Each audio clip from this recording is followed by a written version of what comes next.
Out है। तो bottom वाले हिस्सा को देखने के लिए पॉइंट ए और टॉप वाले हिस्सा को देखने के लिए पॉइंट बी। इस ए और बी के हिस्से से हम लोग कंप्लीट बॉडी के इमेज को देख पाएंगे कि नहीं? तो ये ए और बी का हमें लेंथ चाहिए होगा, समझ पा रहे हैं? तो ए से लेके बी तक का लेंथ हम लोग कैलकुलेट करेंगे कैसे? तो हमने शुरू से हम लोग डिस्कस कर रहे हैं कि प्लेन मिरर के सारे प्रॉब्लम को डिस्कस करने के लिए सिमिलर ट्रायंगल के कॉन्सेप्ट को यूज़ करना है, क्योंकि यहाँ पे हमेशा एंगल ऑफ इंसिडेंस और एंगल ऑफ रिफ्लेक्शन दोनों कैसा रहेगा? सेम रहेगा ना? एंगल ऑफ इंसिडेंस और एंगल ऑफ रिफ्लेक्शन दोनों कैसा रहेगा? सेम रहेगा कि नहीं? तो चलो एक काम करते हैं, इसी कॉन्सेप्ट को यूज़ करने की कोशिश करते हैं। लाइक मान लेते हैं कि अगर मैं इस लाइन को अगर आगे एक्सटेंड कर लूँ, ये कुछ नॉर्मल की तरह ले लूँ, तब सोचो ये एंगल और ये एंगल दोनों कैसा रहा होगा? बराबर रहा होगा। ये आर और आई दोनों कैसा रहा होगा? बराबर रहा होगा, ठीक है? तो कुछ और पॉइंट को नाम दे दो। लाइक मान लेते हैं ये एम पॉइंट हो गया, ये एन हो गया, सॉरी ये एन हो जाएगा, ये पी हो जाएगा, ठीक है? अब ऐसे केस में अगर मैं ट्रायंगल एम एन ए अगर देख लूँ तो ये सिमिलर होना चाहिए ट्रायंगल पी एन ए के। देखो तो जरा, एम एन ए और पी एन ए सिमिलर होना चाहिए कि नहीं? कि ये दोनों एंगल इक्वल है और ये भी 90 डिग्री है और ये भी कैसा है? 90 डिग्री है। तो ये ट्रायंगल और ये ट्रायंगल सिमिलर होगा। और उसमें भी अगर एक साइड दोनों में कॉमन है, एन से ए तक का हिस्सा दोनों में कॉमन है, यानी कि अगर एक लेंथ दोनों हिस्से में और वो इक्वल है, तो बाकी पी से एन तक का लेंथ और एन से एम तक का लेंथ ये भी कैसा होना चाहिए? इक्वल होना चाहिए कि नहीं? चूंकि ये दोनों ट्रायंगल सिमिलर है, तो जरा देखो तो M N divided by P N बराबर हो जाएगा यहाँ से N A divided by N A, जो कि 1 होगा। तो यहाँ से एम एन और पी एन दोनों कैसा होगा? इक्वल हो जाएगा कि नहीं? तो एम एन और पी एन दोनों अगर इक्वल हो रहा है और इन दोनों का समेशन मिलके किसके बराबर है? एम एन और पी एन दोनों मिलके किसके बराबर है? एच के बराबर है। तो 2 टाइम्स एम एन इसको मैं लिख सकता हूँ, जो कि मिलके एच के बराबर होगा। तो यहाँ से एम एन का वैल्यू कितना आएगा? h/2 आएगा, ठीक है? और यही हमारा क्या हो जाएगा? पी एन भी। और जो पी एन है वही हमारा एग्जैक्टली क्या है? ए बी भी है कि नहीं? बोलो। तो मिरर का जो हिस्सा रहेगा वो कितना रहेगा? ए से बी तक का। तो साइज ऑफ मिरर कितना आएगा? In fact minimum size of mirror अगर बोल दें, मिनिमम साइज ऑफ मिरर कितना आएगा हमारे पास? जो कि ए बी वाला हिस्सा है, ये आना चाहिए हमारे पास h/2। कम से कम हमें h/2 साइज का मिरर तो चाहिए ही चाहिए। बात समझ में आ रहा है? कम से कम h/2 साइज का मिरर चाहिए ही चाहिए। सोचो इससे बड़ा अगर मिरर है तो हमारे तो हमें कोई दिक्कत नहीं है। ये एक्स्ट्रा अगर ऊपर या नीचे अवेलेबल है तो भी हम बॉडी के फुल इमेज को देख पा रहे हैं। बट अगर ए बी से कम हिस्सा अगर रहा मिरर का तो हम कंप्लीट पार्ट को देख नहीं पाएंगे। समझ पा रहे हो? कोई दिक्कत? दूसरी बात, ये सिर्फ ए बी यानी h/2 लेने से काम नहीं चलेगा। इस h/2 का एक पार्टिकुलर पोजीशन होना ज़रूरी है। अगर ये h/2 को मैं यहाँ रख दूँ तो क्या यहाँ रखने से हम क्या बॉडी के सारे हिस्से को देख पाएंगे क्या? उसका पोजीशन बिल्कुल फिक्स होना चाहिए। और कितना होना चाहिए? तो h/2 ये तो आया ही है, ये भी h/2 आया है। तो हम बोलेंगे कि मिरर का जो बॉटम पार्ट है, बॉटम पार्ट ऑफ मिरर यानी ए बी वाला हिस्सा का ए पॉइंट, ये बॉटम पॉइंट ऑफ मिरर ये ग्राउंड से कितना ऊपर होना चाहिए? h/2। हम लिखेंगे पोजीशन ऑफ मिरर इज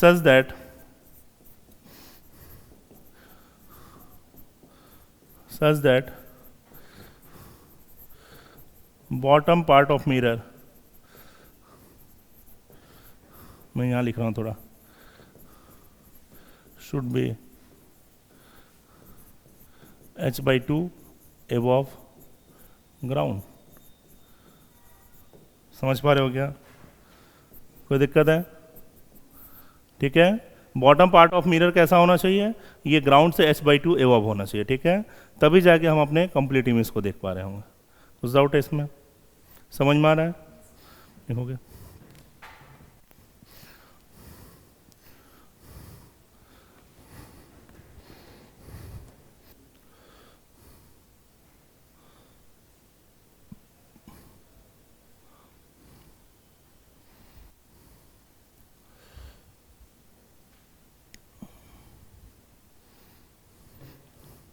यहाँ तक कुछ भी डाउट है? ठीक है, तो नेक्स्ट केस हम लोग डिस्कस करते हैं जहाँ पे आई का पोजीशन इसके टॉप से थोड़ा नीचे होगा। ठीक है, देखते हैं उस केस में क्या चेंजेस होने वाला है।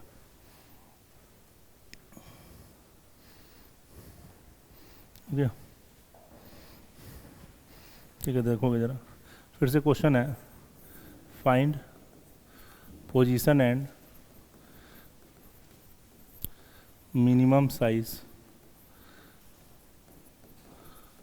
ऑफ मिरर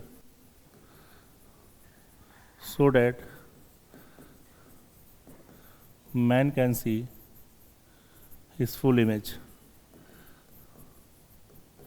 इसमें एक बात और ध्यान रखना है, पोजीशन ऑफ आई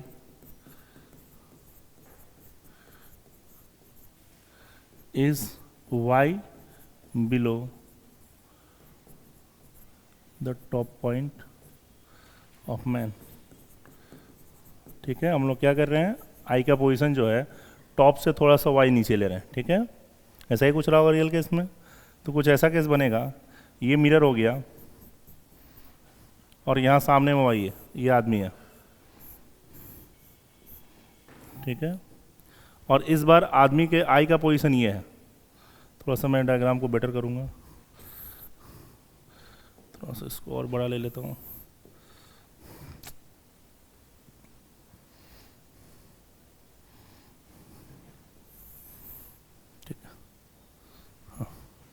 ये मान लेते हैं आई का पोजीशन है, तो इस आई का पोजीशन यहाँ से वाई हाइट नीचे है।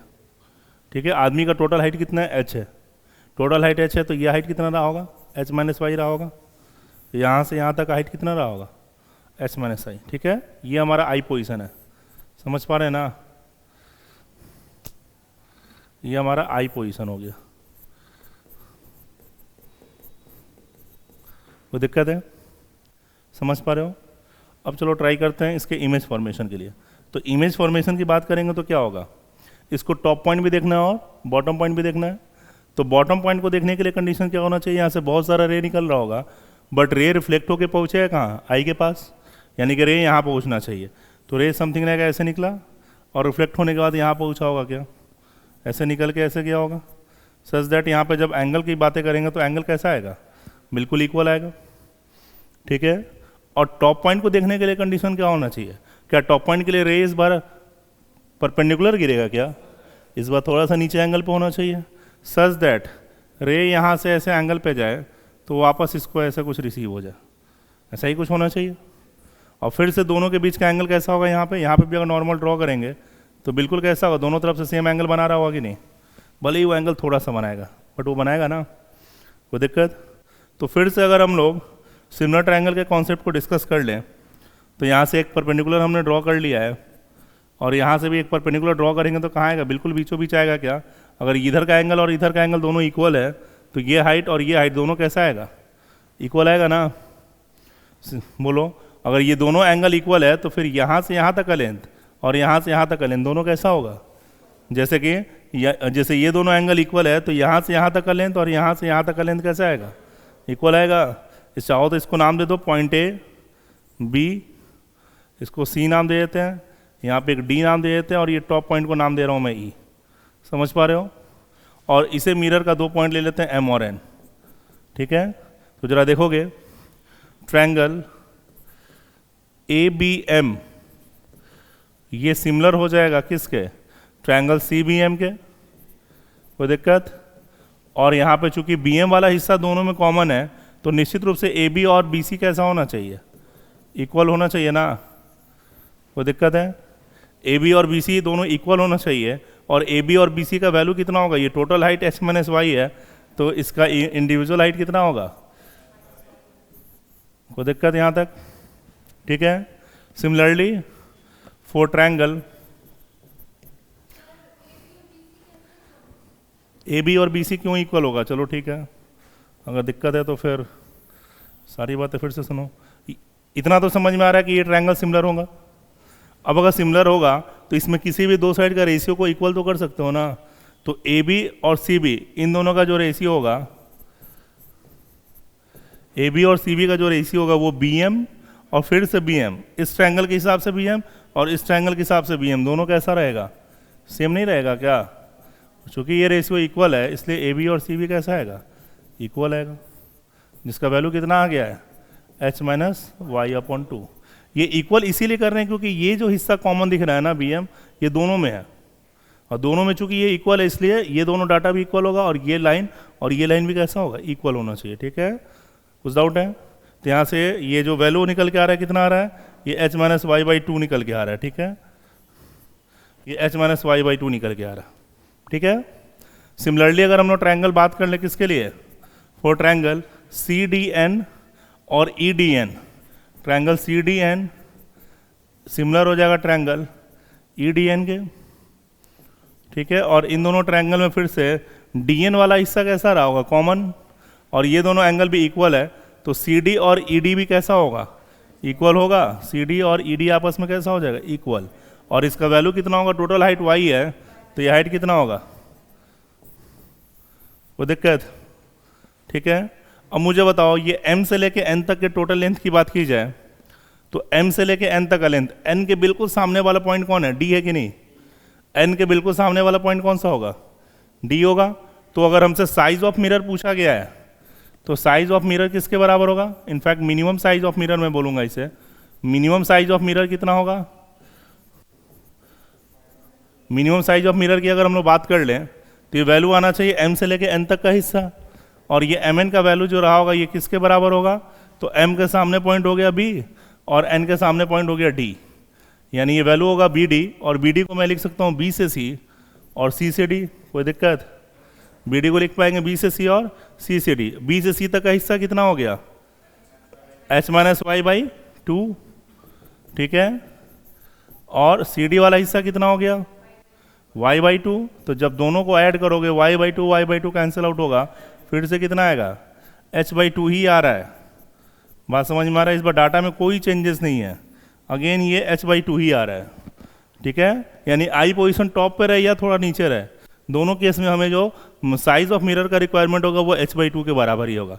बट डिफरेंस इसमें किस बात का होगा कि इस बार जब बॉटम पोजीशन ऑफ मिरर देखोगे तो ग्राउंड से कितने ऊपर है, h minus Y by two पे है। समझ में आ रहा है क्या, ये हाइट हमारा h minus Y by two हुआ, समझ में आ रहा है, ये हाइट हमारा h बाई टू हुआ। तो हम लोग बोल सकते हैं bottom position of mirror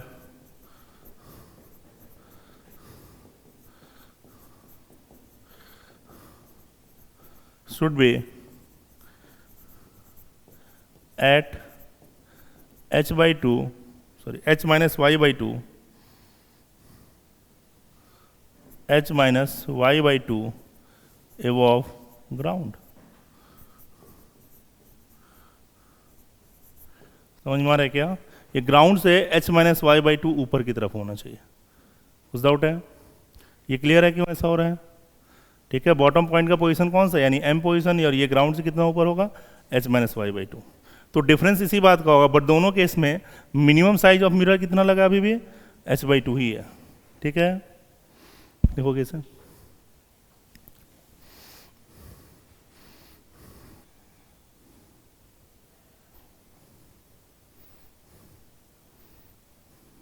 next topic देखेंगे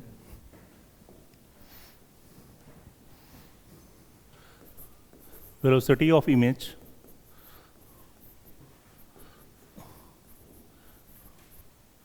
in plane mirror। Plane mirror के केस में इमेज की वेलोसिटी किन किन बातों से डिसाइड होगी। ठीक है, हो सकता है कि हम लोग ऑब्जेक्ट को मूव करा रहे हो सकता है कि हम लोग मिरर को ही मूव करा रहे हो। ठीक है, तो इन दोनों के मूवमेंट की वजह से वेलोसिटी ऑफ इमेज कैसे डिसाइड होगा, तो एक एक करके सारे केस को डिस्कस करेंगे। तो केस वन हम लोग डिस्कस करेंगे, if object is moving along the line joining object and mirror but mirror is at rest।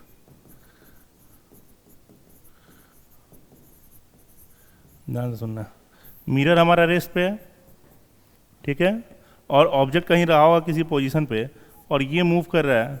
Velocity of object हम मान लेते हैं इस डायरेक्शन में, और चाहे तो इससे वेक्टर की तरह भी सोच सकते हैं। तो वेलोसिटी ऑफ ऑब्जेक्ट जो है, if object is moving along the line joining object and mirror, यानी इस लाइन के अलोंग इसका मोशन हो रहा है, यानी हम लोग ये भी बोल सकते हैं कि perpendicular to the plane of mirror object का मोशन है।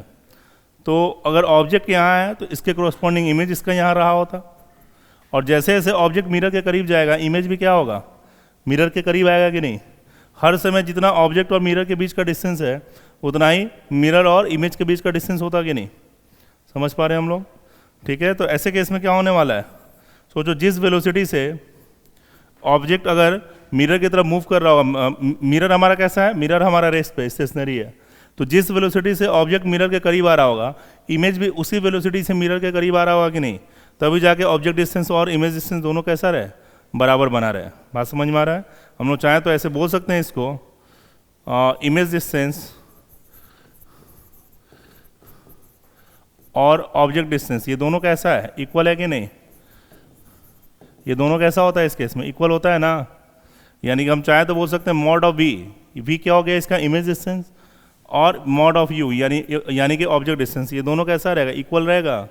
तो अगर इसको डिफ्रेंशिएट करोगे, डिफ्रेंशिएट करेंगे तो क्या निकलेगा, v के चेंज होने का रेट यानी कि इमेज डिस्टेंस के चेंज होने का रेट, और ये होगा mod you by D T यानी कि ऑब्जेक्ट डिस्टेंस के चेंज होने का रेट।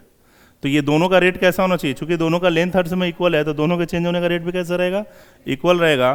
तो वेलोसिटी ऑफ इमेज का मॉड और वेलोसिटी ऑफ ऑब्जेक्ट का मॉड ये दोनों कैसा रहेगा, इक्वल। बट जरा डायरेक्शन देखो तो ऑब्जेक्ट जा रहा है टुवार्ड्स द मिरर, इमेज भी आ रहा है टुवार्ड्स द मिरर, बट अगर ये पॉजिटिव एक्स की तरफ है तो ये किधर की तरफ है, नेगेटिव एक्स की तरफ है कि नहीं। तो यहाँ लिखेंगे वेलोसिटी ऑफ इमेज जो रहा होगा, अगर वेक्टर के हिसाब से देखेंगे तो माइनस वेलोसिटी ऑफ ऑब्जेक्ट होता है, ठीक है। अगर मैं इसको अलोंग एक्स डायरेक्शन मान लूँ, अगर मैं इसे एक्स डायरेक्शन की तरफ प्रेजेंट करूँ, इस लाइन को अगर मैं एक्स डायरेक्शन की तरफ बोलूँ तो अलोंग एक्स डायरेक्शन हम लोग लिख सकते हैं velocity of image in x direction equal to होगा minus velocity of object in x direction, ठीक है। डायरेक्शन वाइज दोनों कैसा होगा, अपोजिट, और मैग्नीट्यूड वाइज दोनों कैसा होगा, इक्वल। समझ पा रहे हो। तो सीधा हम लोग चाहें तो ये लिख सकते हैं, ये सारी बातें बस ऐसे डिराइव की जा रही हैं, बट ऐसा चीज़ की ज़रूरत नहीं है, सीधा वो रिजल्ट हम लोग चाहें तो लिख सकते हैं, कोई दिक्कत, ठीक है।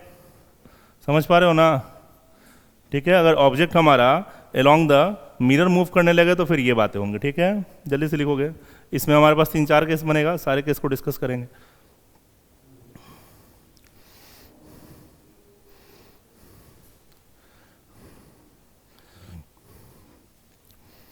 ठीक है। अच्छा, ये जो दोनों वेलोसिटी हमने कैलकुलेट कर रखा है, ये दोनों वेलोसिटी हमने ग्राउंड के फ्रेम से कैलकुलेट किया है, ठीक है। इमेज के वेलोसिटी एक्स डायरेक्शन में और ऑब्जेक्ट के वेलोसिटी दोनों एक्स डायरेक्शन में ग्राउंड के रिलेटिव कैलकुलेट किया गया, ठीक है। ऐसे केस में हमसे ये भी कभी कभार पूछा जाता है कि velocity of image with respect to object बताओ। ये एक्सप्रेशन समझ में आ रहा है। इमेज की वेलोसिटी ऑब्जेक्ट के रिलेटिव निकालनी है किधर, एक्स डायरेक्शन में। तो कैसे कैलकुलेट करेंगे, जब भी रिलेटिव वेलोसिटी निकालनी होती है तो क्या कर लेते हैं, velocity of image minus velocity of object कर लेंगे, क्या दोनों ही किधर होगा, एक्स डायरेक्शन में। अब मुझे ये बताओ इमेज की वेलोसिटी किसके बराबर है, माइनस वी ओ एक्स के बराबर है कि नहीं। तो माइनस वी ओ एक्स और एक और यहाँ माइनस वी ओ एक्स, यानी ओवरऑल क्या आएगा, -2 टाइम्स वी ओ एक्स। यानी ऑब्जेक्ट की वेलोसिटी एक्स के रिलेटिव अगर हमें पता हो तो इमेज की वेलोसिटी ऑब्जेक्ट के रिलेटिव अगर हम लोग बात कर लें तो ये 2 टाइम्स वी ओ एक्स के बराबर आएगा विथ माइनस साइन। होना भी चाहिए था। अगर ये 5 से जा रहा है तो इमेज भी कितने से आएगा, 5 से आएगा ना, बोलो। अगर ये ऑब्जेक्ट अगर 5 से जा रहा है तो इमेज भी कितने से आएगा, 5 से। तो दोनों की वेलोसिटी इक्वल है बट डायरेक्शन कैसा है, अपोजिट। बट ऑब्जेक्ट को क्या लगेगा, जब तुम ऑब्जेक्ट के फ्रेम से देखोगे तो ऑब्जेक्ट को खुद का मोशन दिखाई नहीं देगा। उसे लगेगा कि अच्छा 5 से ये जा रहा था, 5 से ये जा रहा है, तो दोनों के बीच का सेपरेशन जो चेंज हो रहा है कितने से, 10 से। इसमें 5 कंट्रीब्यूशन इसका है और 5 कंट्रीब्यूशन इसका है। तो अगर तुम ऑब्जर्वर के फ्रेम से देखोगे या फिर ऑब्जेक्ट के फ्रेम से देखोगे तो ऑब्जेक्ट को क्या लगेगा कि ऑब्जेक्ट का खुद का कोई मोशन नहीं है, सारा का सारा मोशन कौन कर रहा है, इमेज कर रहा है। जब भी हम लोग किसी सिस्टम को किसी फ्रेम से देखते हैं तो उस फ्रेम वाले ऑब्जेक्ट को खुद का मोशन कभी रियलाइज नहीं होने वाला है। उसे हमेशा लगेगा कि जो भी मोशन कर रहा है कौन कर रहा है, सामने वाला पार्टिकल कर रहा है। तो इस ऑब्जेक्ट को ये फील होगा कि मेरा कोई मोशन नहीं हो रहा है, ये इमेज ही है जो कि मूव करके आ रहा है। और कितने से मूव करके आ रहा है, तो इनके बीच का सेपरेशन कितने से चेंज हो रहा है। अगर ये 5 से जा रहा था तो ये भी 5 से आ रहा था, तो इनके बीच का सेपरेशन 10 से चेंज हो रहा है कि नहीं। तो इसको क्या लगेगा कि मेरा कोई मोशन नहीं है, सारा का सारा मोशन इमेज ही किया है, और इमेज मेरी तरफ कितने से चल के आ रहा है, तो 10 से चल के आ रहा है। तो velocity of image with respect to object बराबर -2 times velocity of object with respect to velocity of object in x direction आएगा कि नहीं? ये समझ में आ रहा है? तो इमेज की वेलोसिटी जो हम लोग कैलकुलेट कर रहे हैं ये, या फिर ऑब्जेक्ट की वेलोसिटी देख रहे हैं, ये सारा एक्सप्रेशन ग्राउंड के रिलेटिव है, और ये हम लोग रिलेटिव वेलोसिटी भी हम लोग चाहें तो निकाल सकते हैं। वो दिक्कत समझ पा रहे हो? बट ये मेन एक्सप्रेशन तो यही है हमारा, ठीक है। कभी कभार होता है कि इमेज की velocity with respect to object पूछी जाए, ये ऑब्जेक्ट को इमेज की वेलोसिटी कैसे रियलाइज होगी? हो गया। अब से एक नेक्स्ट केस डिस्कस करते हैं। If mirror is moving towards object, ठीक है, हाँ केस 2 है ये, केस 2 हम लोग इसको बोल सकते हैं, ऐसा ऐसा बहुत सारे केस क्रिएट कर सकते हैं कि एंड ऑब्जेक्ट इस बार कैसा है? स्टेशनरी है। ऑब्जेक्ट हमारा स्टेशनरी है और मिरर जो है ये खुद हमारा मूव कर रहा है किसकी तरफ? ये वेलोसिटी ऑफ मिरर मान लेते हैं।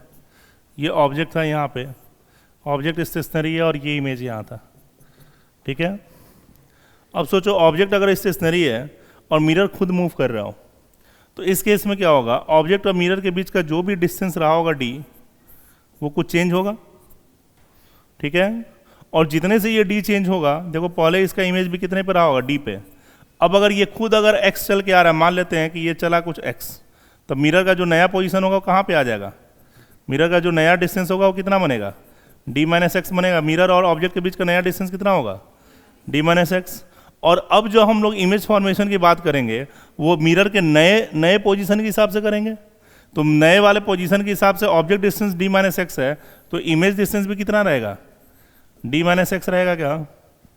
सोचो अगर मिरर खुद x से शिफ्ट हुआ है, पहले मिरर और ऑब्जेक्ट के बीच का डिस्टेंस कितना था? d, और मिरर और इमेज के बीच का डिस्टेंस भी कितना था? d। अब मिरर अगर खुद x से शिफ्ट हो गया है, तो ऑब्जेक्ट और नए पोजीशन के हिसाब से ये डिस्टेंस कितना बचेगा? अब d - x बचेगा ना। तो ऑब्जेक्ट डिस्टेंस अगर d - x बचा है तो इमेज का पोजीशन भी कितना होगा? कहाँ से? नए वाले मिरर के पोजीशन से। तो नए वाले मिरर के पोजीशन से d - x पे, यानी यहाँ कहीं i डैश आ चुका होगा क्या? बोलो, इमेज में शिफ्टिंग कितने से हुआ ये हमें निकालना है, समझ पा रहे हो क्या? मिरर को अगर हमने x से शिफ्ट किया तो ऑब्जेक्ट डिस्टेंस कितना बचा? d - x। कोई डाउट है यहाँ तक? और जो नया इमेज पोजीशन बनेगा वो नए वाले मिरर के पोजीशन के हिसाब से बनेगा कि नहीं? इस मिरर से अगर ये ऑब्जेक्ट डिस्टेंस d - x है, तो इसी पोजीशन से इमेज कहाँ बनेगा? d - x पे बनेगा कि नहीं? कोई दिक्कत? और अगर इमेज d - x पे बन रहा है तो जरा देखो तो, इनिशियली डिस्टेंस बिटवीन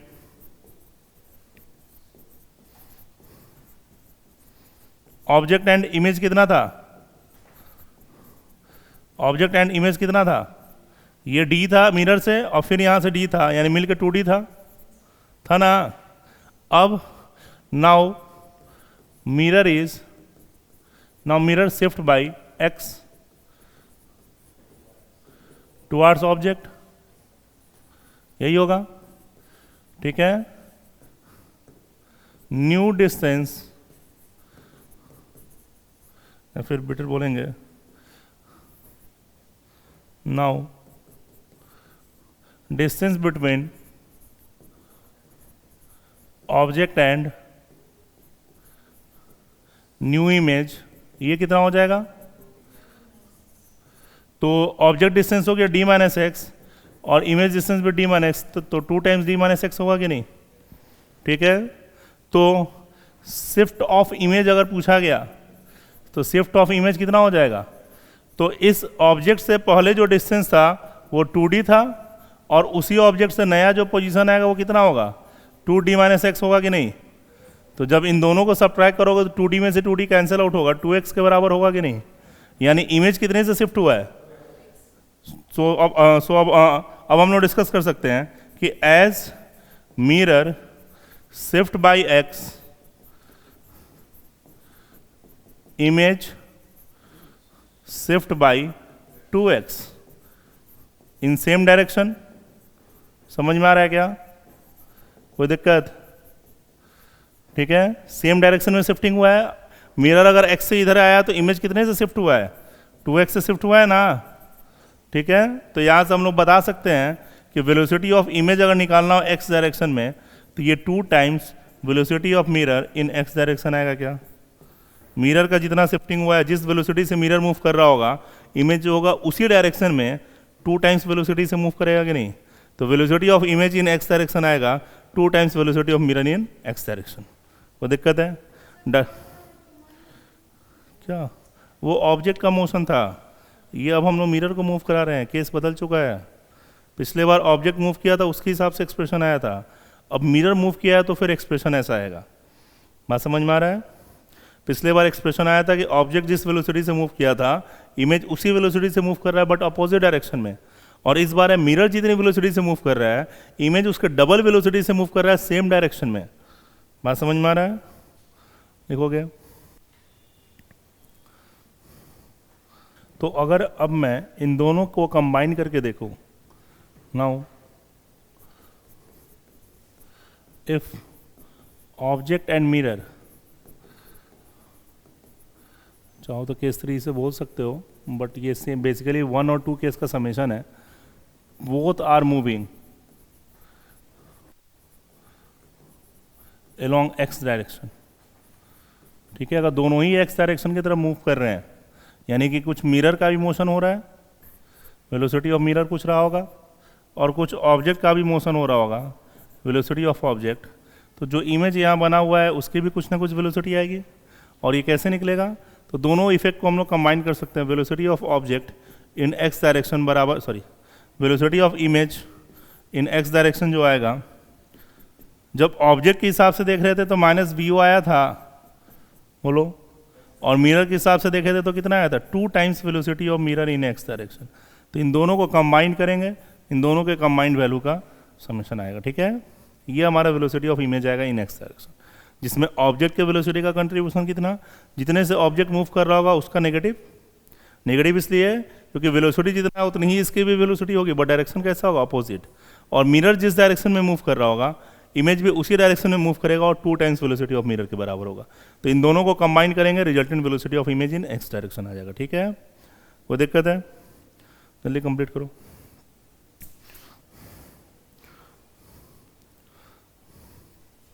चलिए लिखो। नेक्स्ट केस हम लोग डिस्कस करेंगे कि if object is moving parallel to mirror, यानी कि y डायरेक्शन की हम लोग बात कर रहे हैं, ठीक है। ये हम लोग y डायरेक्शन की बात कर रहे हैं, ठीक है। अगर ये हमारा मिरर है, ये अगर मिरर है और ये ऑब्जेक्ट है, तो ऑब्जेक्ट की वेलोसिटी इस डायरेक्शन में होगी, ठीक है। तो इमेज जो रहा होगा यहाँ पे, सोचो जैसे जैसे ऑब्जेक्ट मूव कर रहा होगा वेलोसिटी इमेज भी कहाँ होगा, उसके साथ साथ आगे बढ़ेगा कि नहीं। तो वेलोसिटी ऑफ इमेज और वेलोसिटी ऑफ ऑब्जेक्ट दोनों कैसा होना चाहिए, सेम होना चाहिए कि नहीं, y डायरेक्शन में।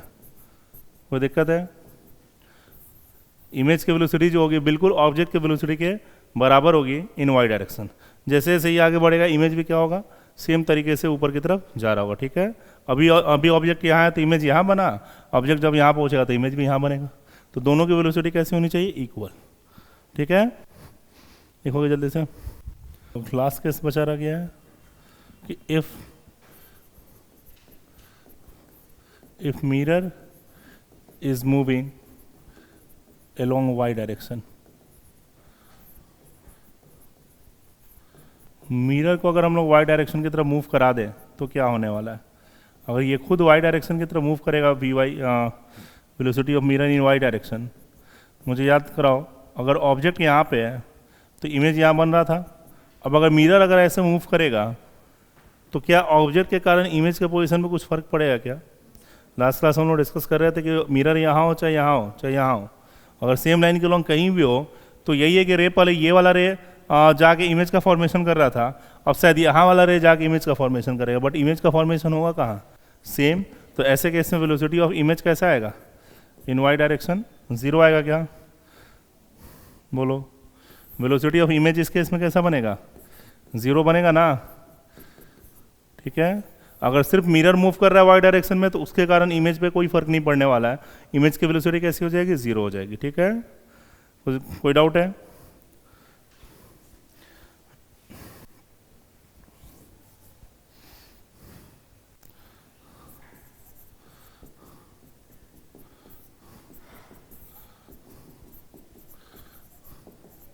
If object and mirror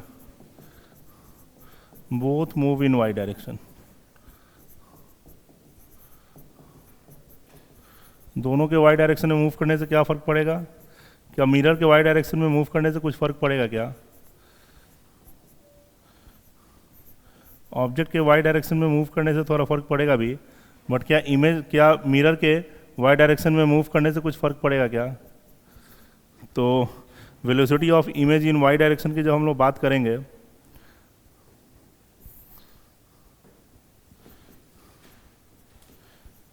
ये सिर्फ और सिर्फ किसके कारण आएगा? ऑब्जेक्ट की वजह से आएगा। ठीक है, मिरर की वजह से बिल्कुल भी नहीं आएगा। कोई दिक्कत है? ठीक है, तो कंबाइंड इफेक्ट भी यही रहेगा। अगर मिरर मूव कर रहा है, मूव करने दो, हाँ अपोजिट हो तो भी कोई फर्क नहीं पड़ता है। तो यही हमारा वेलोसिटी, इसलिए तो हमने वेक्टर का साइन दे दिया है। ऑब्जेक्ट नीचे आ रहा हो तो मिरर के ऊपर या नीचे जाने से तो कुछ फर्क पड़ेगा ही नहीं, और ऑब्जेक्ट जिधर जा रहा है इमेज की वेलोसिटी भी कैसी होगी, सेम होगी ना। तो वेक्टर तो दे दिया ना, जिधर ऑब्जेक्ट की वेलोसिटी इमेज की वेलोसिटी भी उसी डायरेक्शन में, वाई डायरेक्शन में। ठीक है,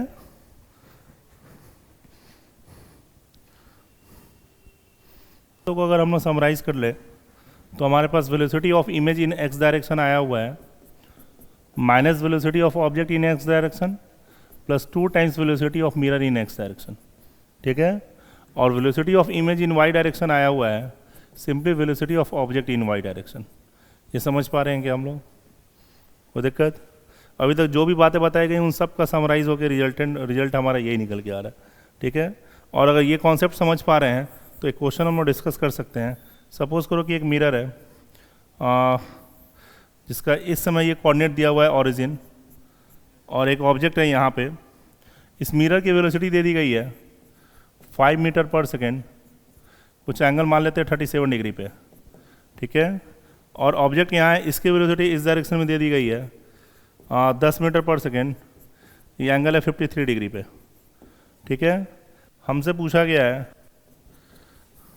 अच्छा ये कोऑर्डिनेट भी हम लोग कुछ ले लेते हैं, मान लेते हैं कोऑर्डिनेट दिया हुआ है -20,0। ठीक है, इनिशियल कोऑर्डिनेट दे दिया गया -20,0। क्वेश्चन में फर्स्ट में हमसे पूछा गया फाइंड वेलोसिटी ऑफ इमेज। ठीक है, और सेकंड पूछ दिया गया है find position of image at t = 2 second. Question समझ में आ रहा है क्या?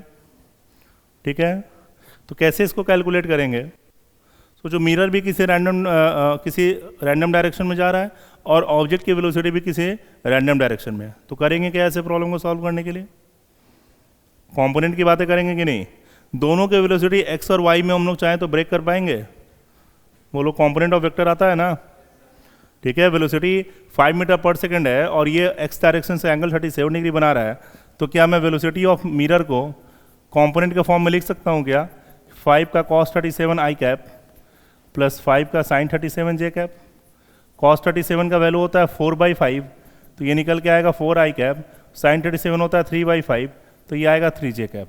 यानी मिरर की वेलोसिटी की बात करें तो x में +4 है और y में +3 है। ठीक है, और जब ऑब्जेक्ट की वेलोसिटी की बात करेंगे तो कैसी होगी? तो ये 10 दिख रहा है, 10 का cos 53 माइनस आई कैप प्लस 10 का sin 53 जे कैप। तो cos 53 होता है 3/5, तो ये आ जाएगा -6 आई कैप, और ये होता है 4/5 प्लस 8 जे कैप। कोई दिक्कत? अब अगर हम एलोंग एक्स डायरेक्शन की बात कर लें, एलोंग एक्स डायरेक्शन की बात कर लें तो वेलोसिटी ऑफ इमेज किसके बराबर होना चाहिए था? Minus velocity of object plus 2 times velocity of mirror होना चाहिए था ना। तो velocity of image in x direction की अगर बात कर रहे हैं हम लोग, तो एक्स में वेलोसिटी ऑफ ऑब्जेक्ट कितना आया हुआ है? माइनस के साथ -6 आई कैप आया हुआ है कि नहीं, plus 2 times velocity of mirror कितना आया हुआ है एक्स में? 4। ये सब एक्स डायरेक्शन की बातें हो रही हैं। ठीक है, ये सब एक्स डायरेक्शन की बातें हो रही हैं। तो 2 इंटू 4 आई कैप आएगा कि नहीं, तो मिल के कितना आएगा, ये 6 आई कैप प्लस 8 आई कैप मिल के 14 आई कैप आएगा क्या। ये वेलोसिटी ऑफ इमेज आ चुका है एक्स डायरेक्शन में, कोई दिक्कत, ठीक है। इसी तरह अगर एलोंग वाई डायरेक्शन की बात कर लें तो एलोंग वाई डायरेक्शन कैसा होगा, तो वेलोसिटी ऑफ, थोड़ा सा मैं इसके साइज को छोटा कर रहा हूँ, आई होप ये दिखाई दे रहा होगा क्या है, ठीक है। तो वेलोसिटी ऑफ इमेज अगर मैं वाई डायरेक्शन की बात कर लूँ तो velocity of image in Y direction कैसा आता है, velocity of object in Y direction. इसमें मिरर के वाई डायरेक्शन का कोई रोल नहीं है, तो मिरर के वाई डायरेक्शन का कोई रोल नहीं होगा, ऑब्जेक्ट का वाई डायरेक्शन किधर है, 8j कैप, तो ये आ जाएगा हमारे पास 8j कैप। समझ पा रहे हैं क्या हम लोग। तो टोटल वेलोसिटी ऑफ इमेज अगर पूछ दिया गया तो इसका x में कॉम्पोनेंट कितना आया हुआ है 14 और y में कितना आया हुआ है 8, यानी इमेज की वेलोसिटी कुछ ऐसी रही होगी। समझ पा रहे हैं हम लोग। अच्छा, इमेज का इनिशियल कोऑर्डिनेट कितना था, ऑब्जेक्ट -20 पे था, तो इमेज कितने पे था, +20 पे रहा होगा, और ये इमेज की वेलोसिटी है। तो इन नेक्स्ट 2 सेकेंड की बात कर लें, इन नेक्स्ट 2 सेकेंड इमेज का डिस्प्लेसमेंट कितना हो गया होगा, अगर हम लोग इमेज के डिस्प्लेसमेंट की बात कर लें तो डिस्प्लेसमेंट ऑफ इमेज कितना आएगा, तो x की वेलोसिटी कितनी है 14, तो 14 इंटू 2 होगा, और y में कितना होगा 8, तो 8 इंटू 2 होगा, यानी ओवरऑल कितना आएगा 28 आई कैप प्लस 16j कैप। यही इसका डिस्प्लेसमेंट हो गया है इमेज का। समझ पा रहे हैं क्या, ये क्या हो रहा है, डिस्प्लेसमेंट आ रहा है, कोई दिक्कत, ये हमारा डिस्प्लेसमेंट ऑफ इमेज है। अब अगर डिस्प्लेसमेंट निकल चुका है और अगर इनिशियल कोऑर्डिनेट पता है तो जब फाइनल पोजीशन बताना हो तो क्या करेंगे, इनिशियल पोजीशन में डिस्प्लेसमेंट को और ऐड कर लेंगे तो हमारा फाइनल पोजीशन निकल आएगा ना। तो फाइनल पोजीशन अगर बात कर लें कब, एट t = 2 पे, तो x कोऑर्डिनेट इसका कितना होगा, तो इनिशियल कोऑर्डिनेट कितना था 20 और x में डिस्प्लेसमेंट कितना हुआ है 28, मिल के आएगा 48। और जब y कोऑर्डिनेट की बात करेंगे तो इनिशियल था 0, y का डिस्प्लेसमेंट हुआ है 16, मिल के होगा 16, यानी कि पोजीशन अगर पूछा गया तो कितना आएगा, तो 48 आई कैप प्लस 16j कैप, ये इसका फाइनल पोजीशन आएगा कब, एट t = 2 सेकेंड पे। समझ पा रहे हैं क्या, मुश्किल है, ठीक है। सबको हमेशा कंपोनेंट फॉर्म में सोचना है, x और y डायरेक्शन में विजुलाइज करना है, चीज़ें आसानी से सॉल्व हो जाएंगी, ठीक है। कुछ डाउट है, ठीक है। फिर इसके बाद नेक्स्ट क्लास में हम लोग कंटिन्यू करें। यहाँ पे आकर प्लेन मिरर कंप्लीट हो रहा है, नेक्स्ट क्लास से हम लोग स्फेरिकल मिरर कंटिन्यू करेंगे, ठीक है।